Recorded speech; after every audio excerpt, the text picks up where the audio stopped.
हे guys, मैं हूं Swapnil Tatia and welcome back to this channel. आज हम हाइड्रोकार्बन्स एल्केन्स करेंगे और एल्केन्स में प्रिपरेशन ऑफ एल्केन्स करेंगे। पिछले वीडियो में हमने क्या किया था, हैलोजिनेशन किया था ना, वो एल्केन्स पे था। आज हम एल्केन्स को प्रिपेयर करना सीखेंगे। Okay, because see organic chemistry में पहले तो कंसेप्ट आने चाहिए, तो इसीलिए पहले हम कंसेप्ट डिस्कस कर लेते हैं सारे, बिकॉज इन्हीं कंसेप्ट्स को लेके बस रिएजेंट्स इधर उधर करके क्वेश्चंस आते हैं किसी भी कॉम्पिटिटिव एग्ज़ाम में, और कुछ होता नहीं है स्पेशल ऑर्गेनिक केमिस्ट्री में। ठीक है, तो सबसे पहले हाइड्रोजनेशन देख लेते हैं। अब हाइड्रोजनेशन होता क्या है, एल्कीन ले लो या फिर एल्काइन ले लो, ठीक है, उसको हाइड्रोजन दे दो और in presence of platinum, book pen निकाल लो पहले तो, ठीक है, और लिखना शुरू कर दो मेरे साथ ही। This gives alkene. चलो चलो बुक निकालो जल्दी, पेन भी लो, लिखना स्टार्ट कर दो। एल्कीन और एल्काइन विथ हाइड्रोजन, हाइड्रोजन थोड़ा अच्छा लिख लेते हैं, with hydrogen in presence of a catalyst, इधर प्लैटिनम और पैलेडियम और nickel, that will give us alkane. ये होता है हाइड्रोजनेशन, मतलब हाइड्रोजन को ऐड कर रहे हैं हम उस रिएजेंट पे। फॉर एग्जाम्पल ये, इसको अगर हम हाइड्रोजन दे दे तो क्या होगा, बेसिकली सारे जो अनसैचुरेटेड बॉन्ड्स हैं उनको ख़त्म करना है। कैसे कैसे कैसे कैसे, यहाँ पर एक हाइड्रोजन लगा दो, यहाँ पर एक हाइड्रोजन लिख लो ऐसा, और फिर यहाँ पर एक हाइड्रोजन चले जाएगा, यहाँ पर एक चला जाएगा, तो बेसिकली ये बॉन्ड टूट जाएगा और यहाँ पर बॉन्ड्स बन जाएंगे। ओके, तो क्या बन जाएगा हमारे पास बनेगा CH3, प्यार से हम इसको इथेन बुलाते हैं है ना, तो ये बनेगा हमारे पास। अब अगर मैं इसकी जगह पे एक एल्काइन ले लूँ तो पहला स्टेप जो होगा उससे हमें ये मिलेगा, है ना, क्योंकि पहला ये बॉन्ड एक टूट जाएगा, दोनों में से एक इक्विप्रोबेबल एक टूटेगा और ये बनेगा, फिर दूसरा वाला भी टूटेगा और हमारे पास ये आ जाएगा। तो अगर हम कंप्लीट हाइड्रोजनेशन देखें तो ये बनेगा, और अगर हम पार्शियल देखें, पार्शियल किस केस में होगा, पार्शियल होता है palladium in the presence of HgSO4। Okay, poison होता है ये, कैटालिटिक पॉइजन। तो इससे हमें मिलता है CH2। यहाँ पर रुकने का नाम नहीं लेता, इस रिएक्शन में रुकने का नाम नहीं लेता ये। ओके, लेकिन इस केस में एक स्टेप होके रुक जाएगा ये। ओके, HgSO4, एक सेकेंड, HgSO4 और एक चीज़ के प्रेजेंस में होता है, ये होता है BaSO4 के प्रेजेंस में। ओके, ठीक है, ये होता है catalytic poison, Rosenmund catalyst. Okay, तो इतना ठीक है। अब इतना तो ठीक है, लेकिन होता क्या है, ये रिएजेंट्स ठीक है, इसमें से थोड़ा बहुत आ जाएगा, बट सवाल एक और फेमस है, वो है हीट ऑफ हाइड्रोजनेशन। ये बहुत ज़रूरी है, ठीक है। तो अब कैसे पता चलेगा कि किसकी हीट ऑफ हाइड्रोजनेशन ज़्यादा है और किसकी कम, ये हमें कैसा पता चलेगा। ओके, देखते हैं। सी फॉर एग्ज़ाम्पल, एक है हमारे पास ये वाला कंपाउंड और दूसरा है हमारे पास ये वाला कंपाउंड। ओके, ये दो है हमारे पास अभी, तो इन दोनों को हम हाइड्रोजन दे देंगे। अब ये हाइड्रोजन देने के बाद एल्केन बनाएगा, लेकिन एल्केन बनाने के साथ ये एक अमाउंट ऑफ हीट लिबरेट करता है, उसको हम बोलते हैं हीट ऑफ हाइड्रोजनेशन। अब ये वाला और ये वाला कौन ज़्यादा हीट ऑफ हाइड्रोजनेशन देगा, सोचने वाली बात है ना।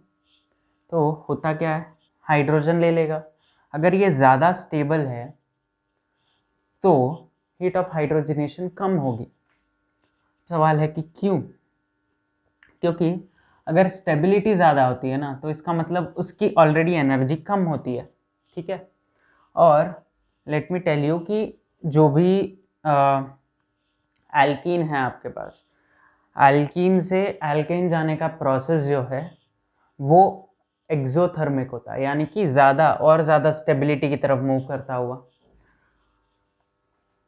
तो because it's going towards more stable compound, और दोनों केसेस में कंपाउंड सेम है, तो इसीलिए इसकी फाइनल एनर्जी तो सेम होगी, बिकॉज कंपाउंड सेम है। फाइनल एनर्जी ये दोनों कंपाउंड की एक ही है, लेकिन ये ज़्यादा स्टेबल है, ठीक है, ज़्यादा स्टेबल है। तो इसका समझ लो कुछ -x था, x पॉजिटिव नंबर है, ओके, और इसका -y मान लो, y अगेन पॉजिटिव है, बिकॉज ये स्टेबल होता है ना, तो उसके हिसाब से, ठीक है। अब ये -z मान लो, और ये भी -y, बिकॉज फाइनल दोनों का सेम होगा। अब ये मतलब x ज़्यादा होगा या z ज़्यादा होगा? ज़्यादा स्टेबल मतलब एनर्जी उसकी कम, तो x will be more than z। तो अगर आप डिफरेंस देखो तो -y + x जो होगा, ये वाला कम होगा दैन दिस। तो इसीलिए जो हीट ऑफ हाइड्रोजनेशन होती है उसके लिए हम ये वाला फॉलो कर सकते हैं कि स्टेबिलिटी ऑफ एल्कीन जो है that is inversely proportional to heat of hydrogenation. इसको नोट डाउन कर लो, ठीक है, इतना ठीक है, ओके, चलो इतना ठीक है ना। अब ये नोट डाउन करना, ये एक रिएजेंट नोट डाउन करना, ये सारे कैटलिस्ट नोट डाउन करना, और ये बेस रिएक्शन भी नोट डाउन कर लेना, इतना नोट डाउन कर लो, ओके। अब एक और चीज़ होती है इसमें, वो है रेट ऑफ हाइड्रोजनेशन। अब होता क्या है, एल्कीन और एल्काइन में कौन सा ज़्यादा फास्ट होगा हाइड्रोजनेशन के लिए? बहुत लोग बोल रहे होंगे अभी एल्कीन, बट आंसर है एल्काइन। क्यों? बिकॉज एल्काइन में दोनों तरफ होते हैं बॉन्ड्स, तो इसीलिए इजीली हाइड्रोजनेट हो जाता है वो। तो rate of hydrogenation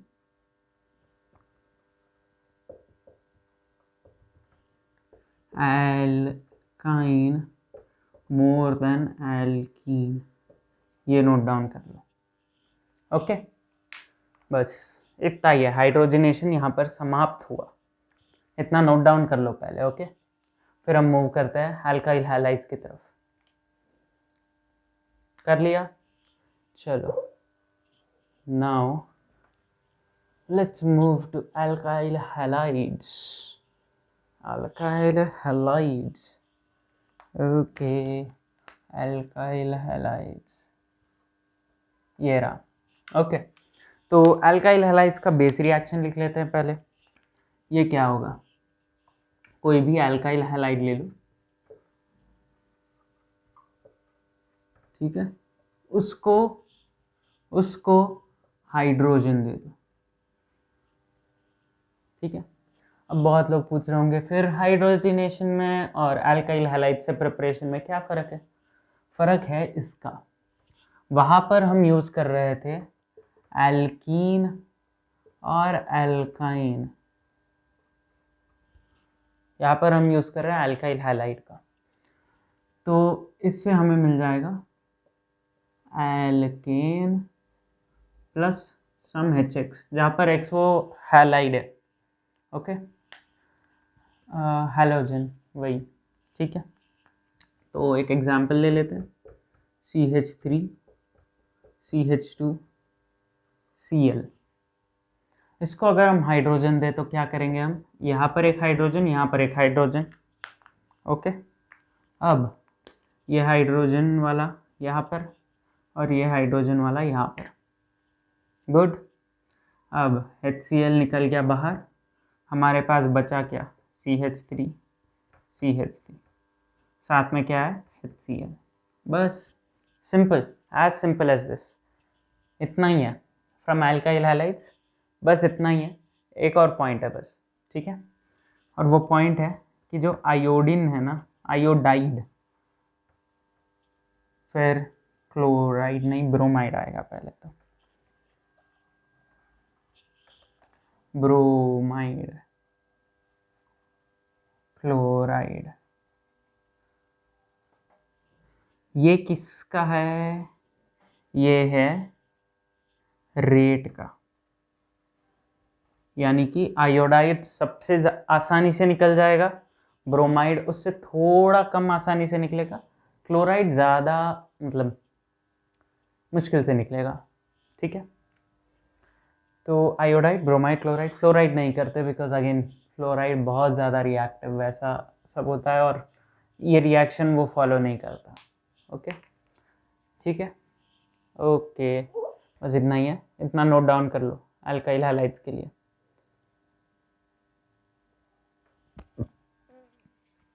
Then we'll move to Wood's reaction. Wood's reaction करेंगे फिर हम, कर लो, नोट डाउन कर लो।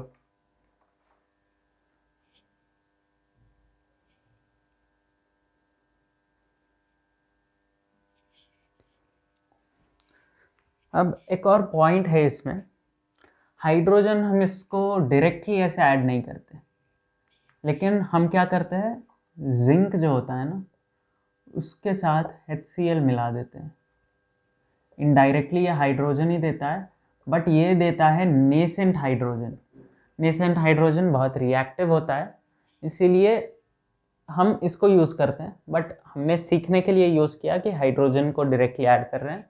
लिटरली वैसा नहीं होता, लिटरली हम इन दोनों को मिलाते हैं उसमें, उससे नेसेंट हाइड्रोजन निकलता है और that reacts with this, okay, ठीक है। तो ये अल्काइल हैलाइड समाप्त हुआ। अब हम मूव करते हैं वुड्स रिएक्शन की तरफ। वुड्स रिएक्शन तो बहुत लोगों ने देख रखा है, कर रखा है, बहुत कर रखा होगा, नहीं कर रखा डोंट वरी, अभी हम कर लेंगे एकदम, जितना भी चाहिए उतना सारा हम कर लेंगे वुड्स रिएक्शन। चलो देन वुड्स रिएक्शन में क्या होता है, बड़ा सिंपल सा है। हम करेंगे क्या, समझ लो, ठीक है, कोई R मान लेते हैं हम, ठीक है,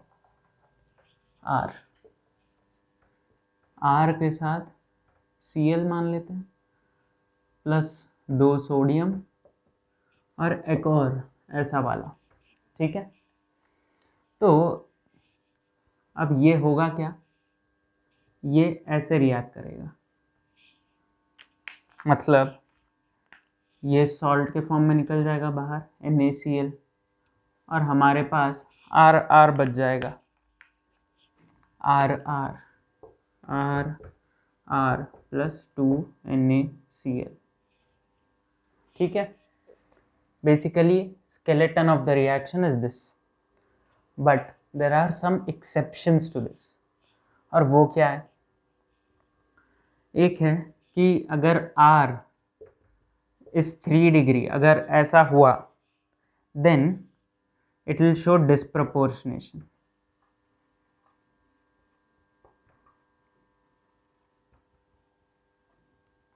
कैसे होगा, क्या इसमें होगा, सिंपल सा ही है, डिस्प्रोपोर्शनेशन मतलब लिटरली नहीं होगा, देखते हैं क्या होता है। See like for example let's take tertiary one, okay, ये है और इसको Cl है, तो अगर हम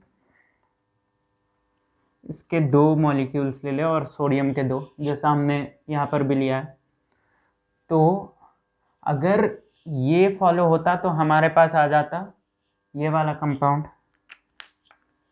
कौन सा, ये वाला कंपाउंड, ओके। बट एक्चुअल में ये नहीं आता, आता क्या है, आता है ये, एक है ये, और दूसरा कंपाउंड क्या है, दूसरा कंपाउंड है ये।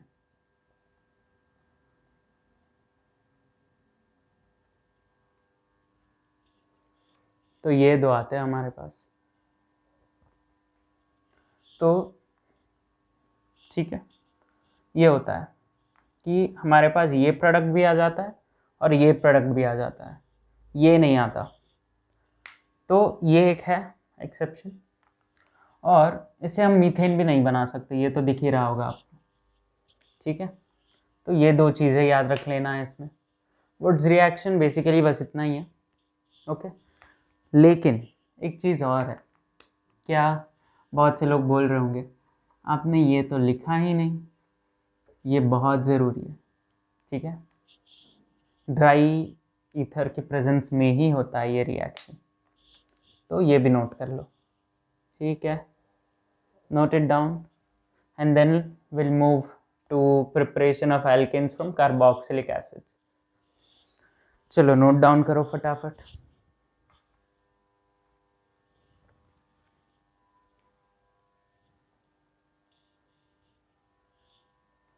Note it down and then we'll continue. हो गया, चलो।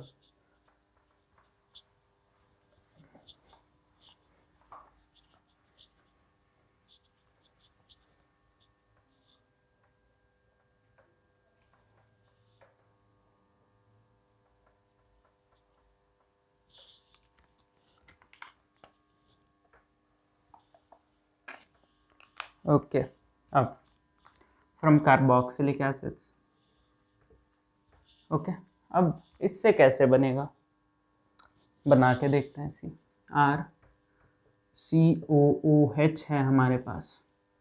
अब ये तो पता है ना, ये कार्बोक्सिलिक एसिड होता है। अब इसको हम क्या देते हैं, NaOH in the presence of CaO। Basically हम अगर वर्ड्स में लिखें तो NaOH प्लस CaO वाले मिक्सचर को हम बुलाते हैं सोडा लाइम, ठीक है। ये पता होना चाहिए आपको। तो अब इससे हमें क्या मिलता है, जितने इस कंपाउंड में है ना कार्बन, उससे एक कम उसका एल्केन बनाना है, ठीक है। RH प्लस Na2CO3, ये बनेगा हमारे पास। कैसे करेंगे हम इसको सॉल्व, देखो फॉर एग्जांपल आपके पास है इथेनोइक एसिड, ये इसको NaOH दे दो। तो पहला स्टेप क्या होगा, ये एक एसिड है और ये एक बेस, तो एसिड बेस के रिएक्शन में क्या बनता है, सॉल्ट, ठीक है। तो पहले बन जाएगा हमारे पास ये वाला सॉल्ट, करेक्ट, और वाटर निकल जाता है, वाटर को ये अब्जॉर्ब कर लेता है, वो सब किस्सा नहीं चाहिए अभी।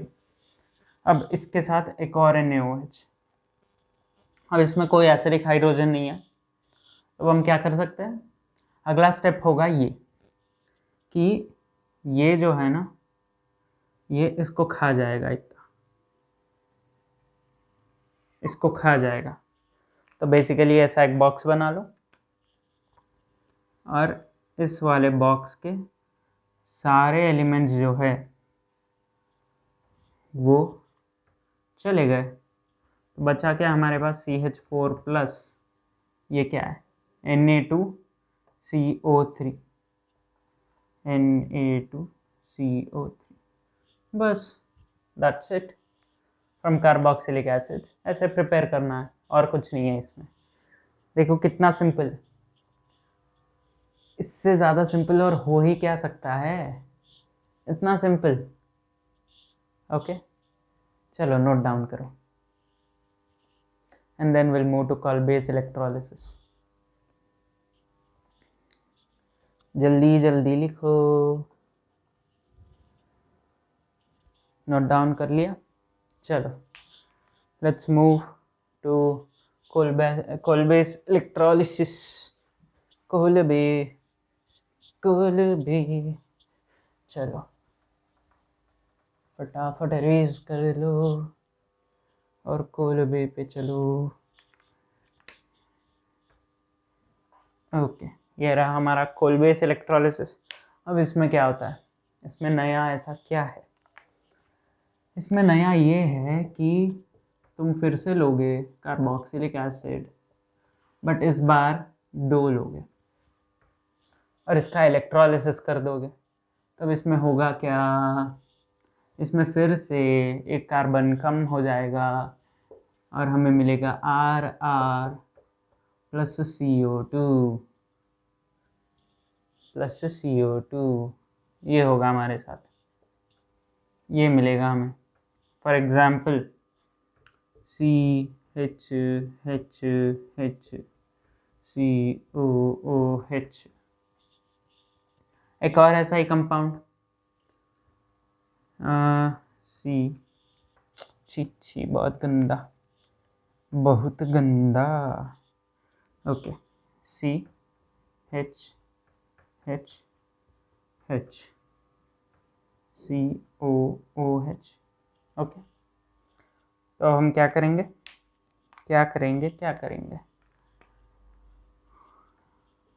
इसको जोड़ देंगे और नोट ये करना है कि ये फ्री रेडिकल मैकेनिज्म से होता है।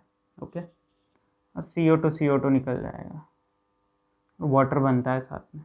ठीक है, तो हमारे पास आ गया C2H6। हमें इस प्रोडक्ट से बहुत ज़्यादा काम है, हम इसी के लिए ये यूज़ करते हैं और ये बन जाएगा हमारे पास। दैट्स इट, कोलबेस इलेक्ट्रोलिसिस समाप्त। कितना इजी है, कितना इजी है, सोच के देखो। सोचो, बहुत इजी है ना? कोलबेस इलेक्ट्रोलिसिस बहुत सिंपल। क्या करना है? बेसिकली 2 मॉलिक्यूल्स एसिड के लो, उसमें से एक कार्बन हटा दो। एक कार्बन मतलब जो भी कार्बोक्सिलिक एसिड का ग्रुप है उसको हटा दो। हटा दिया, हटा के दूसरा R उसको अटैच कर दो, तो RR बन गया, CO2 निकल गया। बस तो यहाँ पर CH3 जुड़ गया, C2H6 बन गया, बाकी CO2 और इसके साथ हाइड्रोजन आ जाएगा और दूसरा कुछ कंपाउंड होता है तो वो बना देगा NaOH। चलो हो गया।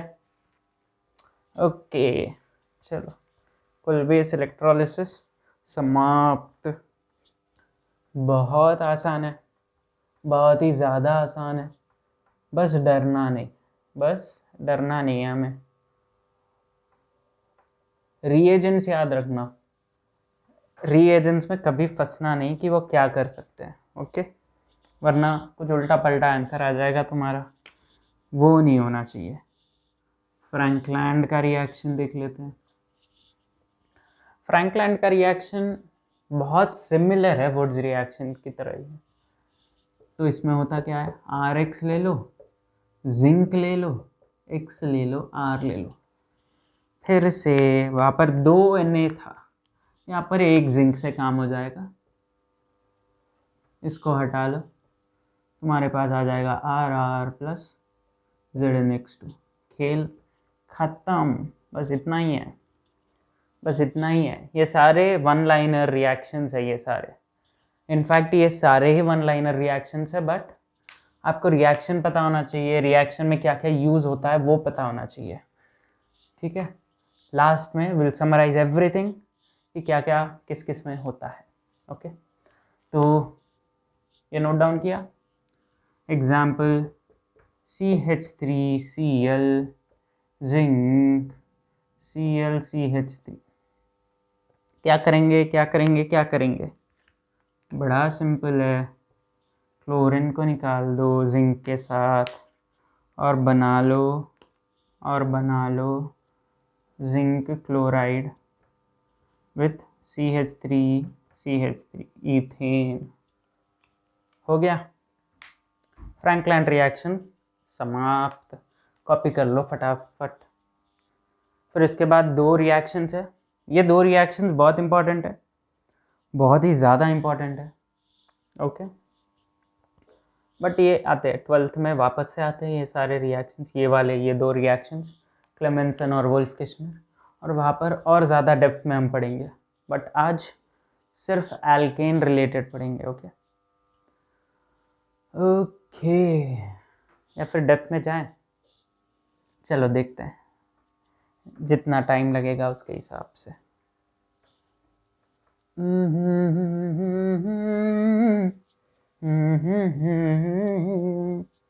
मैं हूँ डॉन, चलो मैं हूँ डॉन। चलो let's get done with the last 2 reactions. Okay, तो पहला है क्लेमेंसन्स रिएक्शन। क्लेमेंसन्स रिएक्शन होता क्या है? क्लेमेंसन्स रिएक्शन इन सभी रिएक्शन से अलग है, बहुत अलग है, क्योंकि रिएजेंट ही अलग है। रिएजेंट होता है इधर एल्डिहाइड या कीटोन। ओके, एल्डिहाइड या कीटोन। अब रिएजेंट क्या होता है? Zinc in the presence of H+ या फिर एसिड। ओके, तो अब होगा क्या इसमें? होगा ज़्यादा कुछ नहीं, R है, C+O है, इसको H2 दे दो, ये पानी निकाल लो और पीछे से और 2 हाइड्रोजन दे दो और इसकी वैलेंसी सेटिस्फाई करा दो। समझ में आया? बेसिकली 2 हाइड्रोजन ये खा लेगा ऑक्सीजन और पीछे से 2 हाइड्रोजन आके इस कार्बन के साथ जुड़ जाएंगे, तो हमारे पास आ जाएगा ये RCH3, RCH3। या फिर अगर कीटोन पकड़ लो तो फिर 2 हाइड्रोजन इसके साथ रिएक्ट, ये पानी निकल गया और 2 हाइड्रोजन पीछे से इसके साथ जुड़ गए, है ना? पीठ पीछे ये सब हो रहा है, हाँ ये सभी हो रहा है, ये मिल जाएगा तुम्हें। ओके, बेसिकली ये है स्केलेटन ऑफ द रिएक्शन। अब 12th में और क्या डेप्थ में जाता है इसमें? ज़्यादा कुछ नहीं होता। क्या है, अगर इस R के अंदर कोई ऐसा कंपाउंड हो, ऐसा कंपाउंड नहीं, ऐसा कुछ हो, ऐसा ग्रुप हो दैट इज एसिड सेंसिटिव, तो वो बदल जाता है, बदल जाता है, बदल जाता है, बदल जाता है ये फिर। ठीक है, एसिड सेंसिटिव ग्रुप्स के एग्जाम्पल्स दे दो। ओके, एसिड सेंसिटिव ग्रुप्स के एग्जाम्पल्स क्या क्या हो सकते हैं आपके हिसाब से? अगर मैं बोलूं कि आपको पता लग जाएगा उनके बेसिक रिएक्शन से कि whether that group is acid sensitive और बेस सेंसिटिव, तो ठीक है। देखो, जैसे अल्कोहल्स जो होते हैं उनको अगर हम H+ दे दें तो क्या होता है इनके साथ रिएक्शन तो होता है ना, हाँ कि ना? होता है। अगर रिएक्शन होता है H+ के साथ, इसका मतलब एसिड सेंसिटिव ग्रुप है। अगर नहीं होता, बेस के साथ होता है, तो फिर वो बेस सेंसिटिव ग्रुप है। ओके, तो ROH मतलब जो भी अल्कोहल है वो एसिड सेंसिटिव होते हैं। तो बेसिकली आप जितने भी ग्रुप सीखोगे इधर 11th में या फिर 12th में, जब भी आप सीखोगे, एसिड सेंसिटिव ग्रुप सिर्फ वही होंगे जो एसिड के साथ रिएक्ट कर जाते हैं। ओके, क्लेमेंसन्स रिएक्शन यहाँ पर समाप्त होता है। अब वुल्फ किश्नर, पहले ये कॉपी कर लो, फिर वुल्फ किश्नर की तरफ बढ़ते हैं। बहुत सिमिलर है वुल्फ किश्नर इसके साथ, अगर देखो तो दोनों में बस छोटा सा अंतर है, बहुत बेसिक डिफरेंस। बाकी ये सब सेम होगा, एक डिफरेंस है वो बताता हूँ, पहले ये नोट डाउन कर लो। चलो लास्ट रिएक्शन है Wolff Kishner. Wolff Kishner reaction कैसे करेंगे कैसे करेंगे कैसे करेंगे? सिंपल सा है, सेम एज क्लेमेंसन। ठीक है, इधर एल्डिहाइड ले लो या फिर कीटोन ले लो, इसके साथ रिएजेंट अलग है। अरे यार रिएजेंट, हाँ, और इसको याद रखना ज़रूरी है। इस रिएजेंट में बहुत फंसते हैं लोग, सच में बहुत ही ज़्यादा फंसते हैं, क्योंकि ये अगर अलग अलग स्टेप में दे देना तो समझो लग जाती है उनकी। ठीक है, तो ओके ये है, तो इससे क्या मिलेगा हमें? RCH2 नहीं 3, तो क्या हुआ, यहाँ पर H2 था, पानी बना गया, यहाँ से H2 पीछे से अटैक कर गया, हो गया इसका। ओके, बेसिकली हम इसको ऐसे ही समझेंगे। और ये वाला क्या होगा? RCH2R' है ना, इतना ठीक है। अब नोट क्या करना है, क्लास 12 में एक्स्ट्रा क्या सीखते हैं, वो है कि अगर कोई बेस सेंसिटिव ग्रुप हो ना, बेस सेंसिटिव अगर कोई ग्रुप हो इधर R में या फिर R' में, तो वो बदल जाएगा। किस में बदलेगा? वो रिएक्शन पे डिपेंड करता है, मतलब नॉर्मली वो जो रिएक्शन शो करेगा बेस के साथ वही रिएक्शन शो करेगा यहाँ पर भी, तो वो बना देगा और वो बदल जाएगा। अब बेस सेंसिटिव का एग्जांपल क्या है? बेस सेंसिटिव का एग्जांपल है RX, ये है हमारा बेस सेंसिटिव का एग्जांपल। X क्या है? X क्या है? X क्या है? X है हैलोजन, X है हैलोजन। ओके, बस इतना ही है, वुल्फ किश्नर यहाँ पर समाप्त हुआ। ओके ठीक है, तो अब हम क्या करेंगे फटाफट से सारा ब्रशअप कर लेंगे। ठीक है, मतलब वर्बली ब्रशअप करेंगे। ओके, तो पहले हाइड्रोजनेशन, क्या क्या किया हमने? हाइड्रोजनेशन में हम लेंगे इधर एल्कीन या फिर अल्काइन, उसको हाइड्रोजन दे देंगे और उससे निकालेंगे एल्केन। सोच के देखो क्या हो रहा था हमारे साथ, मतलब रिएक्शन में एक एल्कीन था या फिर एक एल्काइन था, उसको हाइड्रोजन दे दो, वो बॉन्ड तोड़ दो, पाई बॉन्ड, बस। अब और क्या डिस्कस किया है? Heat of hydrogenation, yes correct, heat of hydrogenation किया है। तो उसमें क्या था? ज़्यादा स्टेबल एल्कीन होगा तो हीट ऑफ हाइड्रोजनेशन कम होगी। वेरी गुड, चलो। And then rate of hydrogenation, alkyne is more than alkene. Very nice. From alkyl halides, how did we generate alkyl halide in the presence of hydrogen?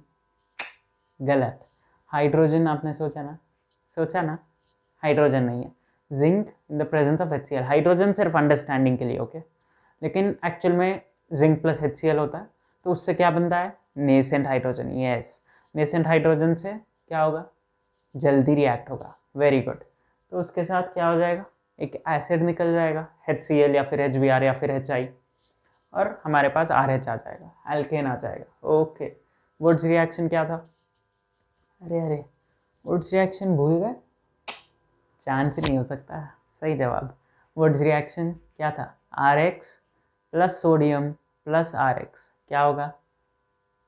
NaCl या फिर NaBr या फिर NaI बनेगा, और उसके साथ RR में पेयरिंग हो जाएगी, बॉन्ड बन जाएगा, RR हो जाएगा। ओके, वुड्स रिएक्शन ये था, लेकिन वुड्स रिएक्शन में क्या था? एक्सेप्शन क्या था?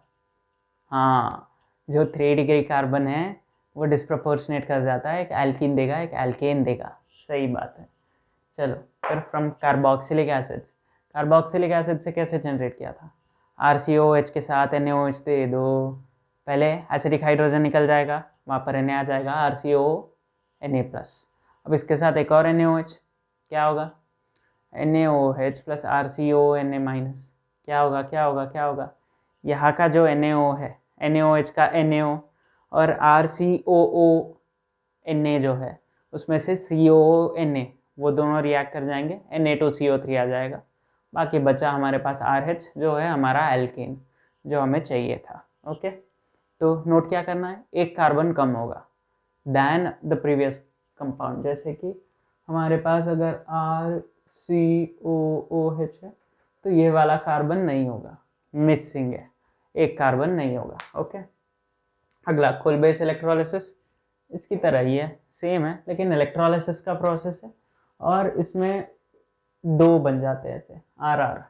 ओके, फ्रैंकलैंड रिएक्शन, अरे अरे हमने ये कैसे मिस आउट कर दिया, वर्ड्स रिएक्शन में ड्राई ईथर का प्रेजेंस होना ज़रूरी है। ओके, चलो नाउ फ्रैंकलैंड रिएक्शन क्या था, अरे अरे ये और ये सेम ही तो था, यहाँ पर सोडियम था, यहाँ पर जिंक था, बस, बाकी और कोई फ़र्क नहीं है। ओके, तो फ्रैंकलैंड वुड्स रिएक्शन सेम काम करेंगे, यहाँ पर जिंक होगा ZnH2 बनाएगा, यहाँ पर Na होगा NaX बनाएगा, बस। क्लेमेंसन्स रिएक्शन क्या था, रिएजेंट क्या था, यस जिंक H प्लस। तो कोई भी एसिड सेंसिटिव ग्रुप अगर हुआ R में तो क्या होगा, वो रिएक्ट कर जाएगा। Very good. अब वुल्फ किश्नर, लेकिन रिएक्टेंट कौन बोलेगा, हाँ रिएक्टेंट क्या होता है, एल्डिहाइड या फिर कीटोन, है ना। चलो इसमें एल्डिहाइड या फिर कीटोन रहेगा, वो वही यहाँ पर NH2 अल्कोहलिक KOH है, उसकी जगह पर जिंक HCl होगा क्लेमेंसन में, वुल्फ किश्नर में ये होगा पूरा NH2 अल्कोहलिक KOH। और इससे बनेगा क्या, हमारा एल्केन जो हमें चाहिए वही एल्केन बनेगा। ओके, तो समझ में आ गया ना, सारा ब्रशअप भी हो गया। यही है प्रिपरेशन ऑफ एल्केन्स, इतना होता है, बहुत सिंपल है। ओके, चलो देन, अगर आपको वो लाल बटन दिख रहा है ना नीचे, उसको ऐसे दबाओ, ठीक है, और वो ऐसा एक एरो वाला सिंबल होता है, देखो उसको दबाओ और अपने दोस्तों को भेज दो, ठीक है, लिंक।